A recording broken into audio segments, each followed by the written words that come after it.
And now I'm going to start by actually just changing this photograph into a black and white photograph. One of the easiest ways you can do that is if you just go to your colors panel here and you choose the saturation and you pull this all the way down to 0, it will convert this into a black and white photo. And you can split the preview if you want to see what it looked like before with the color. But I'm just going to unsplit and I'm going to say OK. And now what I'm going to do here, this is kind of an important step. I'm going to just right click on the layer here. So I have my layers dialog open in the right hand side. I'm going to right click and I'm going to duplicate the layers. I currently have this new duplicate layer here selected, and above it you can see that I'm using the normal mode. If I click this, I can come in here and it can actually choose dodge, and that's going to kind of change this color palette a little bit. So the whites are kind of heightened and they're separated from the blacks a little bit. So now we have our dodge mode applied to the photo. And if I zoom in here, you can see that a little bit. So it's already starting to kind of look like a drawing, although it still kind of looks a lot like a photograph. So the next thing we're going to do here is we're going to go up to our colors and we're going to invert the colors of this layer. So it will look like a white screen after you do that. But if we go to our filters now and we apply a blur filter, we're going to use the Gaussian blur. We can come here and make sure these are linked here. You can start pulling up the size here.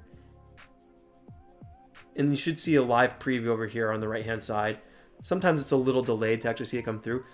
But as you start pulling this up, this looks a lot like a pencil drawing. And the farther you pull it, the darker the black color is going to be coming through. So you can really get kind of a defined picture here. And this, I think, it looks pretty good on this edge when you go farther down to the right.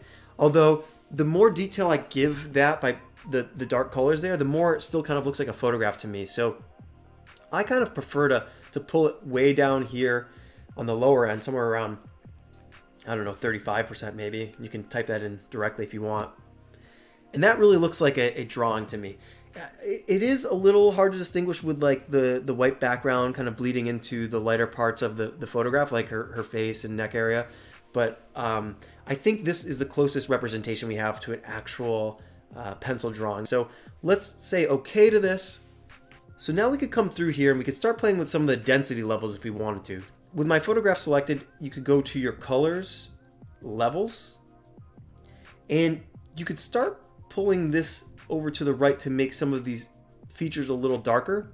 So I kind of like the grays kind of coming in a little bit on some of this. Maybe that's a little too dark, but it looks, again, more like a pencil drawing to me when we do that. So you could play with those levels a little bit and make it look a little bit closer to a pencil drawing. I'm going to say OK. And then essentially there might be some places that still are a little dark. So for instance, these sections here around the edges, I think are a little dark around the edges of the shirt. So we could come in here and we could actually draw over some of this. So I'm just going to select my paintbrush tool, and then I'm going to turn the hardness all the way down to 0 on the paintbrush. And I'm going to put the opacity at 40. And then, you could come here and you could actually just draw over these sections to lighten them up a little bit. So I'm just kind of drawing a little bit of white over these dark sections to make them a little lighter. And so I have my white on my foreground. That's what's selected right now. And you can come through and adjust a lot of these sections, lighten them up a little bit.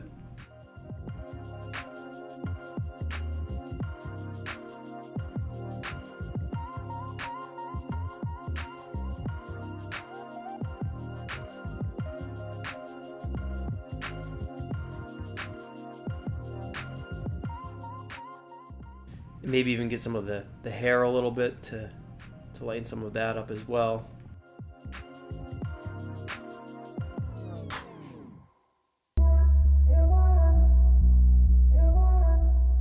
Okay, and then if you want to get rid of some of this background noise, you could come in here and you could actually, turn the hardness of your brush all the way up again, turn the opacity all up, and you could draw over with white over this, and you can clean up the edges a lot by doing that. You could come through and do it all around the image if you wanted to.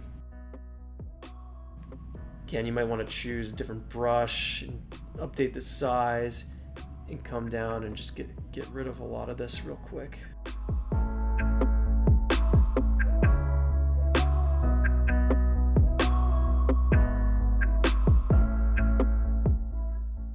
And then maybe, you know, this stuff up here you could just crop out completely. So you could grab your crop tool and you could just crop around the image that you're interested in.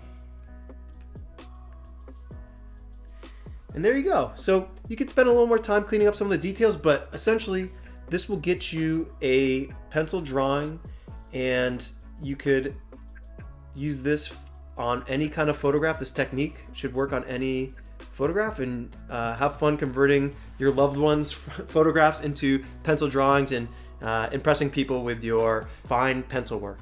Thanks for watching this video.